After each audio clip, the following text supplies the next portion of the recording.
Good morning, students. I hope you all are doing well.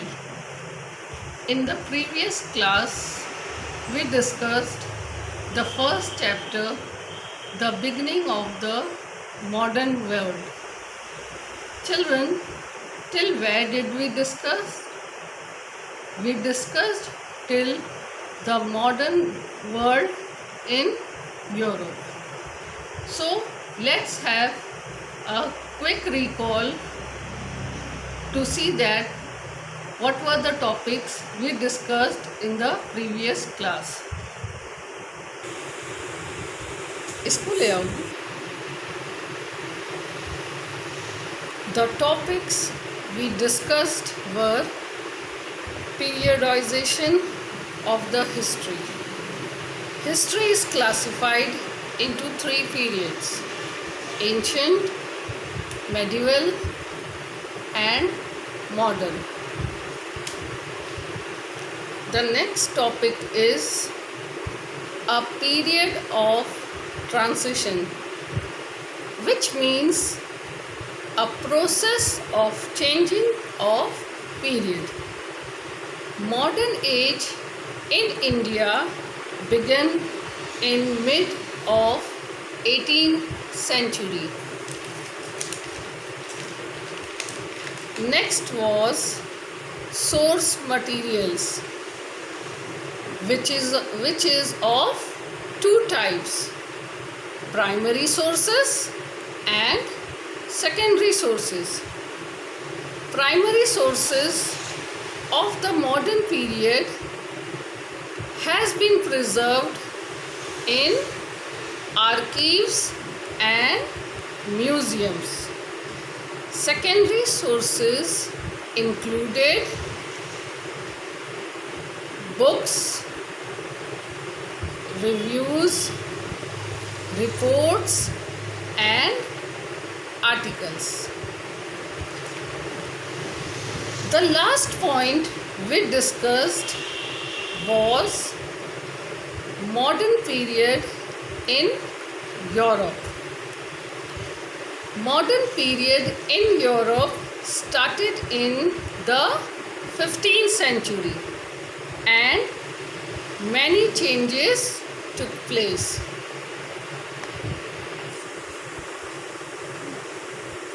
Children, the topics we are going to study today are the Renaissance, voyages of discovery, important discoveries, Reformation, role of Martin Luther, impact of Reformation, counter-reformation, rise of nation states, and economic development.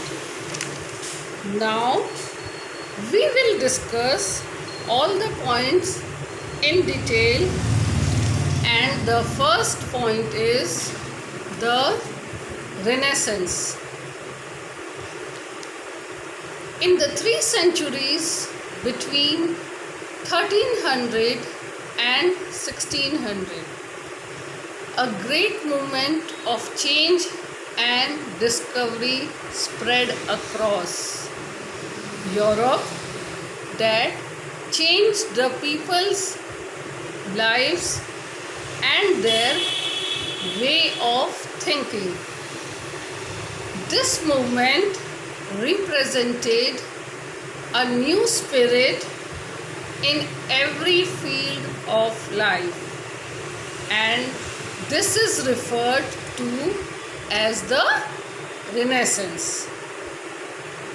Now, children, we will see what does Renaissance mean.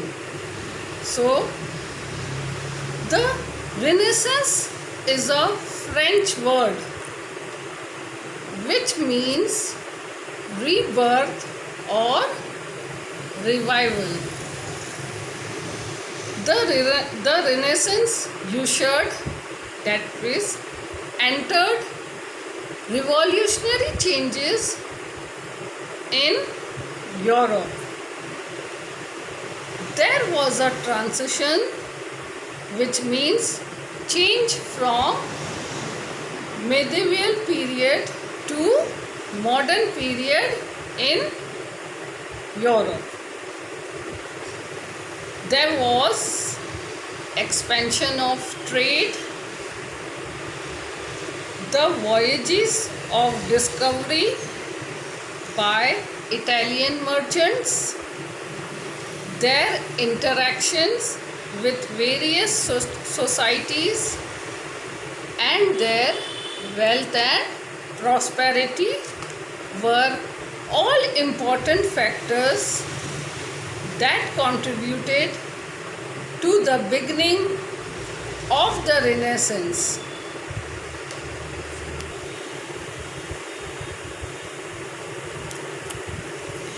Constantinople, the capital of the Byzantine Empire, was captured in 1453 by the Ottoman Turks. A large number of Greek scholars fled from Constantinople to Italy with rare manuscripts. These scholars were patronized and encouraged by the rulers. Libraries were set up and the universities were established to promote classical and modern learning. The Renaissance, or the revival of classical Greco-Roman learning, inspired and encouraged people to question and challenge long established ideas and institutions that had been imposed on them by the church and their kings. They refused to blindly accept the dictates of their rulers and the church, and they demanded to know the truth based on logic and reason, and they rejected everything that did not fall within the yardstick of reason. They did not want it to, they refused to accept the blind faith, and they wanted the reason behind everything. The new spirit of rationalism led to the rise of a scientific temper and the spirit of inquiry. It led to new and varied developments in the fields of art, architecture, sculpture, painting, literature, science and technology, explorations and discoveries. Renaissance scholars and thinkers shifted the focus from divine affairs to human affairs. The spirit of humanism was central to the new learning. The spirit of the Renaissance period found expression in every aspect of human life. Now we come to the next point, voyages of discovery. The Renaissance also provided a spirit of exploration and discovery.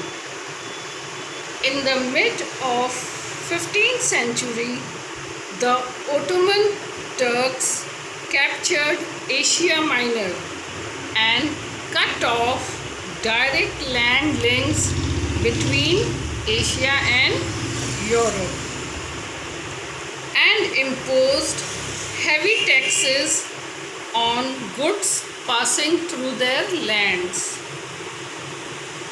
It gave rise to an urgent need to find an alternate sea route to the east.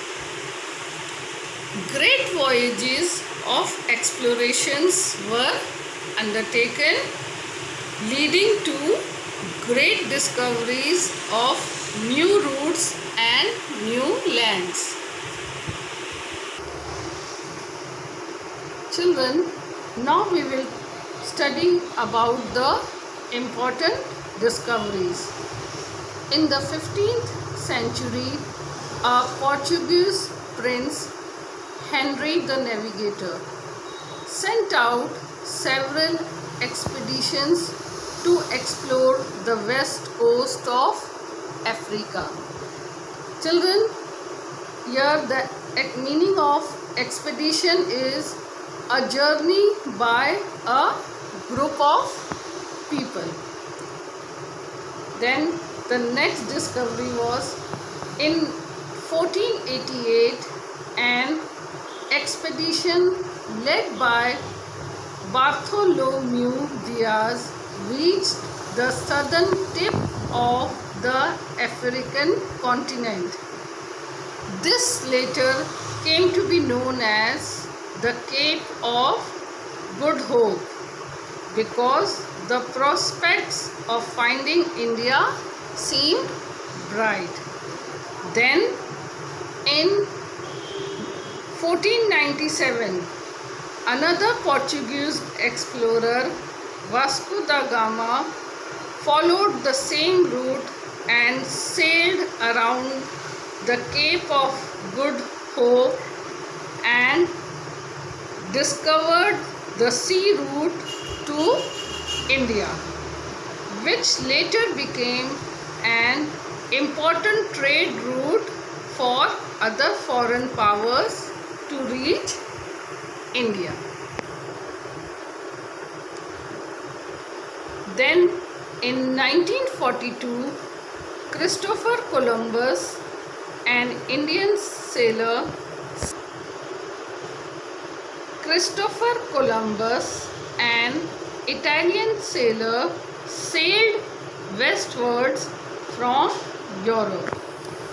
After sailing westwards across the Atlantic Ocean for 2 months, he landed on the Caribbean island. He undertook more voyages and discovered several more islands in the Caribbean Sea.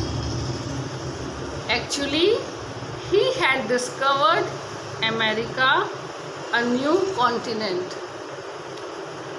These discoveries led to a steady growth of trade and commerce. Because of these discoveries, there was a steady growth of trade and commerce. A new class of rich merchants emerged. The wealthy merchants and the professional class, consisting of doctors, lawyers, teachers, etc., formed the middle class.